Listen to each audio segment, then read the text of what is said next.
My name's Scott Campbell. I'm a docent here at American Packard's Museum in Dayton, Ohio. We're standing in the showroom of our museum. Our location is at the site of the original Packard dealership here in Dayton, Ohio. We're right on the showroom floor, but behind me I'll just tell you a little bit about our cars. We have a 1928 Model 526. It's the last year for the small six-cylinder. It's also the last year for drum-style headlights. It's a convertible coupe. To my left, we have a 1918 Packard Roadster with a Roubaix body. It's unique because it has a V12 engine. Packard was the car company that pioneered the V12 here in the United States. We're standing next to a picture of Henry Joy. He was the first non-family member to run Packard. He's also influential in moving Packard from Warren, Ohio to Detroit, where they were for 53 years. He was also a mover behind the Lincoln Highway. We're standing next to one of his cars. This is a 1909 Model 18, four-cylinder. Has no electrical system as we know it. It is hand cranked to start and has acetylene headlights, acetylene gas headlights I should say, kerosene lamps on the cowl. You see a lot of the carriage influence on the body, and the steering column to a lot of people is on the wrong side by American standards. In the early days, steering columns could be found on either side, and in fact Packard was the first car company to take a patent on steering wheels in 1900 and move away from the tillers. This is a runabout. It's a two-seater essentially, but on the back side near the gas tank, on top of the gas tank, there's a mother-in-law seat. For anybody that was not well liked, they could be put on the back there to ride along. The price on this car was $3,200. That was in 1909 dollars. That was quite a bit of money at the time, keeping in mind that a meal would cost 30 cents and a loaf of bread could cost 3 cents. Give you a frame of reference on what $3,200 could buy at that time. It's also 18 horsepower rated. The model number in the early days a lot of times was also the horsepower rating of the engine. We're standing next to a 1930 Packard Town Car, and regardless of the maker at that time, a town car usually had an open area over the driver's seat that could be covered by a canopy, had a solid roof over the passenger compartment, and a partition glass between the front and back. The way to communicate with the driver would be with a handheld mic. It's right now currently tucked by the back seat cushion. The speaker for the driver is actually in the stanchion for the top. It's that grill, the perforated grill. This car that we are standing here looking at is also unrestored. It's a Lebaron body. Lebaron was an independent coach builder at that time. 106 horsepower rating. About $4,600 was the cost plus tax and freight. It has an inline straight 8, 385 cubic inches, and is, as I say, unrestored. The next car we're looking at is a 1914 Model 448. It's a touring car, 17 feet from end to end. The original price on this was $4,750, I believe. The windshield was optional equipment as well as the top. The windshield was about $75 in 1914 dollars. Top was about $185, I believe, in 1914 dollars, and was an extra item to be added in. It's also referred to as the Dominant 6, has a large inline six-cylinder engine, 525 cubic inches. Some other unique things about this car is the fact that it does have a self-starter, electric self-starter. This is 2 years after the introduction of the self-starter with the 1912 Cadillac. As well as a self-starter, it also has electric lights. It does not have acetylene lights. This cylinder on the lower side of the steering column is actually to pressurize the gas tank. It takes the place of what we would consider a fuel pump in today's cars. The theory behind it is that if you pressurize the gas tank, the gas would be forced out from the high pressure area towards the engine. The car we're standing next to is a 1925 Packard LeBaron Speedster. It again has a straight 8 like we saw in the town car. You'll notice it's also a little lower to the ground and also narrower across the front. And by 1925 standards, this was streamlining. The Lebaron body at that time, coach building company built the body on this. Packard supplied the frame and the mechanicals. In 1925, Lebaron was not part of Chrysler. We're standing next to a 1940 Rolls-Royce Model 180 town car. Again, this is similar to the 30 town car, has a canopy that can go over the driver's seat, a partition glass. The unique thing about this car was that it was part of the White House motor pool during the administration of Franklin Roosevelt and Harry Truman. We're standing in front of a 1947 custom Clipper. The unique thing about this car is this once belonged to Al Capone. He got an early release from prison due to his health problems. I doubt he drove this car due to his physical and mental problems, but it is a very nice car. This was willed to his driver, a chauffeur that worked for him, employee I guess is the correct word, whose nickname was Motorcycle Mike. His actual name was Herman David. The car we're standing next to here is a 1956 Patrician sedan. Cost was $4,190, FOB Detroit. This car is unique in that it has factory air. At that time was not a very common thing. Packard was the first car company to offer air conditioning factory air in 1940. That was very early. The wood model that we're looking at is a 1932 Car of the Dome. This was originally built for the 1933 World's Fair at the Packard exhibition in Chicago. As you can tell, it's seen some wear and tear over the years, but the styling and design departments of various car manufacturers would make these to give people an idea of what was coming in the future as a product offering. The truck I'm standing next to is a 1919 Model E 5-ton dump truck. This Packard, like a lot of car makers, was actually a truck maker in the early days. Has a 4-cylinder engine. Horsepower rating was 40. Top speed was 11 miles per hour. The cost of this was about $5,450 when it was new.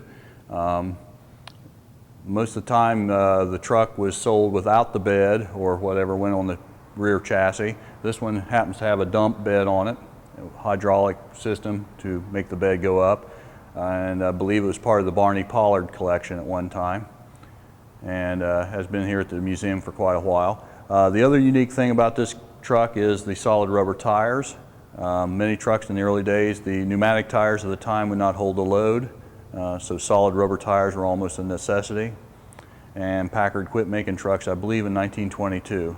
We're in the second building of the museum. We call this the Pavilion. Originally this was the used car department for the dealership. We've got quite a few of our newer cars over here and quite a few commercial vehicles.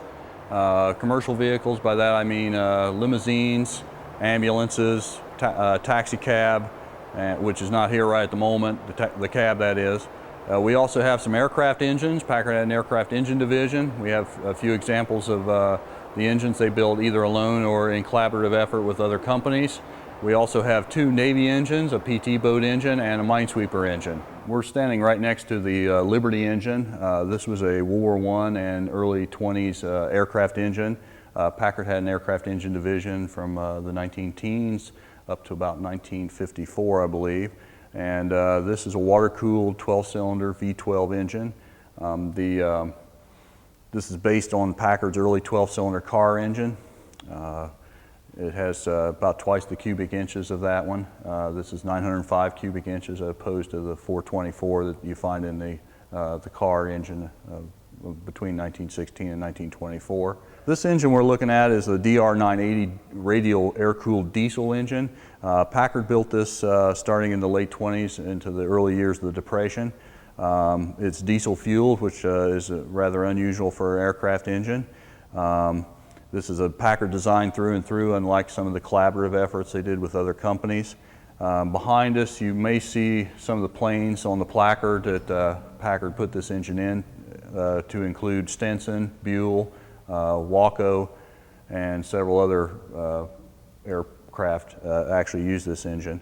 I believe the Depression years kind of put the crimp on this ever being accepted widespread, but it is a pretty significant part of Packard's engineering history. This engine that we're standing next to right here is the Packard Rolls-Royce Merlin engine.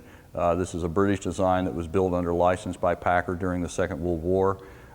We have the valve cover cut away so you can see the overhead cam, 4 valves per cylinder. On the back side, it also has a dual stage supercharger, one for low altitudes, and the second stage kicks in when the atmosphere gets thinner as you go up in altitude, and that's the second stage of the supercharger. Also has a gear reduction on the front for the propeller, and Packard built 56,000 of these over the course of the war. The last engine we're going to discuss here, aircraft engine, is the J47 jet engine. This was one of Packard's last defense contract efforts. This is built under license from General Electric. The J47 was the engine that went into the Air Force's first all-jet strategic bomber, which was the B-47. This was built from the late 40s to the early 50s and was in service even, I believe, till the early 60s. We're looking at a couple of Packard's commercial vehicles. By that I mean ambulances, limousines, flower cars, taxi cabs, etc. The blue ambulance that to my immediate right is a 1953 short wheelbase Henny-bodied ambulance. Packard's commercial bodies were built by Henny Hearson Ambulance in Freeport, Illinois. The unusual thing about this Packard ambulance is that it only has 2 doors. One door on the passenger side, one door on the driver's side. Behind me, we have a 52 Packard ambulance. It's more conventionally configured. It has 2 doors on each side, one door for the front seat and one door for the back seat, and is also a longer wheelbase. Again, this is a Henny body on a Packard frame and Packard mechanicals. We have 2 Pan American concept cars here. They're both 51s. We have the gold Pan American here, and we also have the white Pan American over there. Our cars do change over time, and we do get new ones in and out. These are both on long-term loan, I believe, from the Detroit Historical Society. Right behind me is Pan American number 1. This was a Packard concept show car. It was built in 1951. This was built by the Henny Coach Company in Freeport, Illinois. I think I mentioned it earlier about the ambulances. This was given a facelift in 1954 by Ed McCauley. He was the Vice President of Styling and Design for Packard, and it was given a more updated look. This is also the ancestor of the Caribbean Packards that came out in 1953. We're standing next to the Gray Wolf Racer. This is the oldest car in the museum. This was built in 1903 to break the land speed record for 04, which it did. This car went 77 miles per hour at Ormond Beach, Florida in 1904, breaking the old record of 60 miles per hour, which was made the previous year. Has a 4-cylinder engine, 24 horsepower, no front brakes, only a set of brakes on the rear wheels, and cost $10,000 to construct in 1903. We're standing next to a 1953 Clipper. It is unusual in several regards. I guess the major unusual fact about it is that it's actually been turned into a pickup truck. Now, this is not a production car.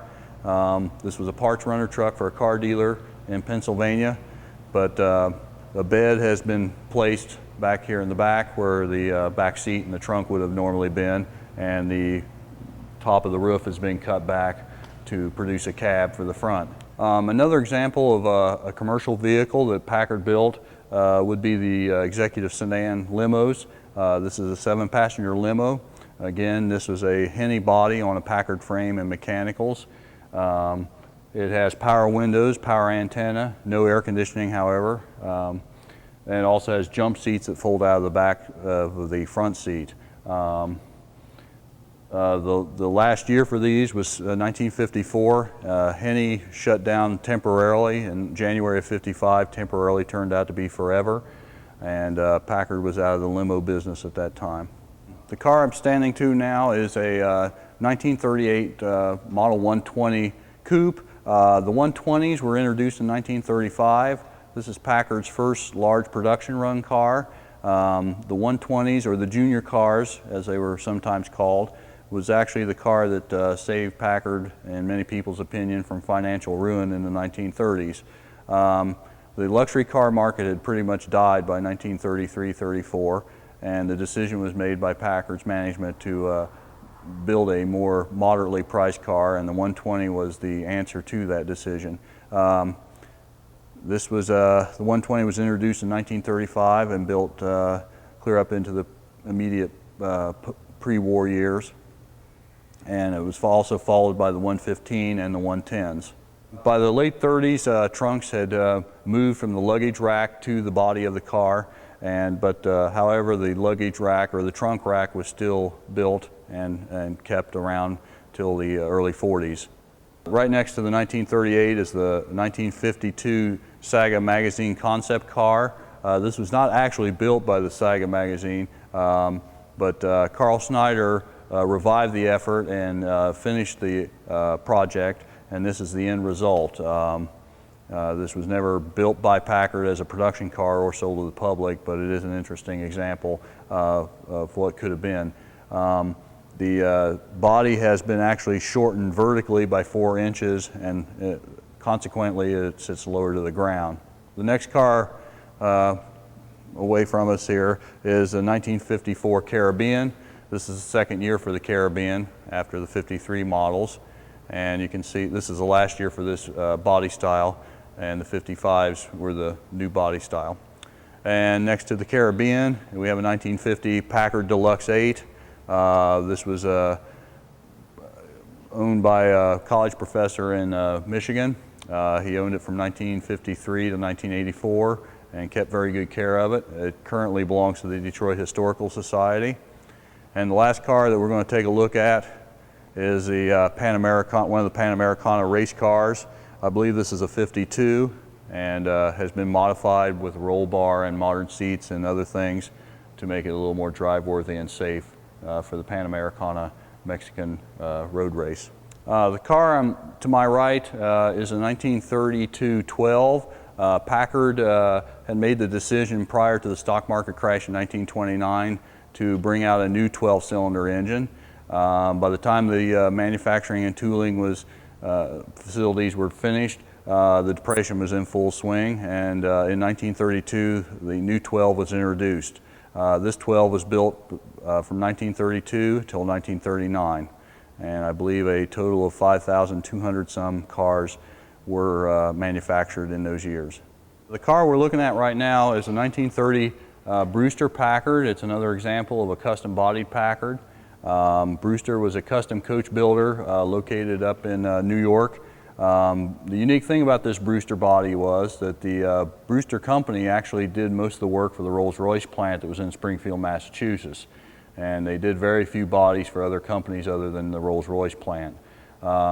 This is one of the few examples of the Brewster body on a non-Rolls-Royce frame and mechanicals. The car we're looking at right now is a 1947 Clipper Limo.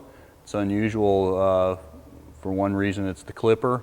It's a 7-passenger limo, has jump seats, again, like most of the limousines. The car we're looking at right now is a 1955 Caribbean convertible. This car cost a little over $6,000 when it was new.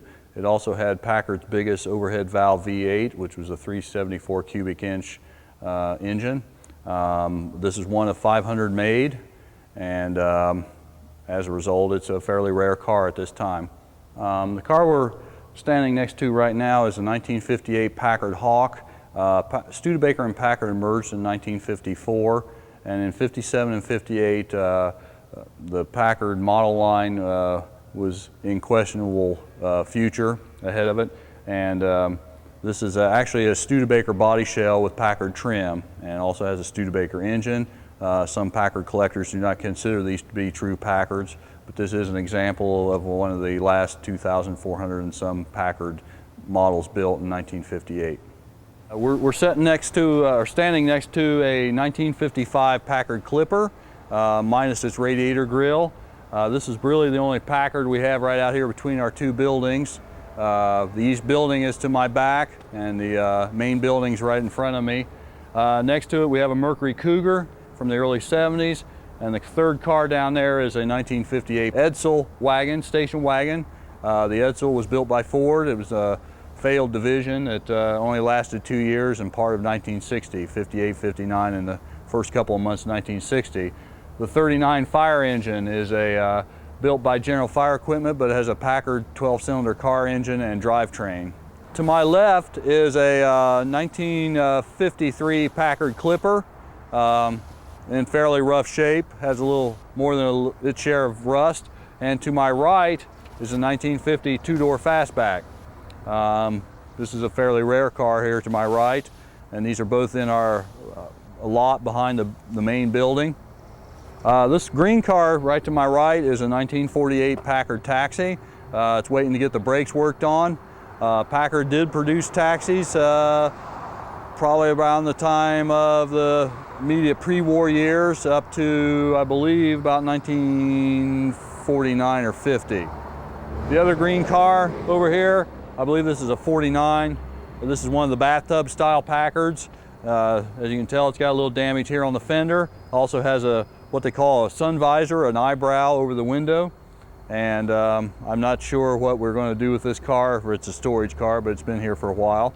And behind me, you see a two-tone Packard, a pale green Packard. That's a Packard 400 with the white top. It's a 55. And then behind that, in the kind of the west corner of the fenced-in area here, is a Divco milk truck, and I'm not sure what year that is. And that really doesn't have anything to do with Packard. It is a storage vehicle here. Some of the more, I guess, gems in the rough that we have here at the Packard Museum are some of these late 30s, early 40s Packard frames and bodies. Right behind me is a 1940 160. As you can tell, quite a bit of it's missing, pretty much the entire front clip. Over here to my right is a, wow, it's not marked. I am going to guess this is a 120, but I'm not sure what year. We also have several frames here. The bottom frame is a 35. I would say this one here is probably a senior car because it still has a straight axle rather than independent suspension. Two smaller frames, both fairly old, I would say. And I don't know what this one is. I'm not quite sure what this one is. I would say this is probably late 30s, early 40s. And then down the end, the red one I can't identify. That's a 56 400. This is probably, I'm guessing here, probably late 20s, early 30s. Oh, I'm sorry. The Super Clipper. This is the one right here. I'll try to see what year this is. I believe this is a 52. And behind me we have another frame of a real early Packard truck, one of the smaller ones. Again, the solid rubber tires. And also to your rear, out of camera range right now, is the another early Packard, kind of obscured by tree growth over here. Again, a heavy Packard, has dual wheels on the back. And looks like it might have had a dump bed on it as well, like the 1919 inside. Rear ends and sorted what have you over there, leaf springs. I hope you enjoyed your visit here to America's Packard Museum. We're located on the south edge of downtown Dayton, Ohio at 420 South Ludlow. We're open 12 noon to 5 p.m. Monday through Friday. We open 1 p.m. to 5 p.m. Saturday and Sunday.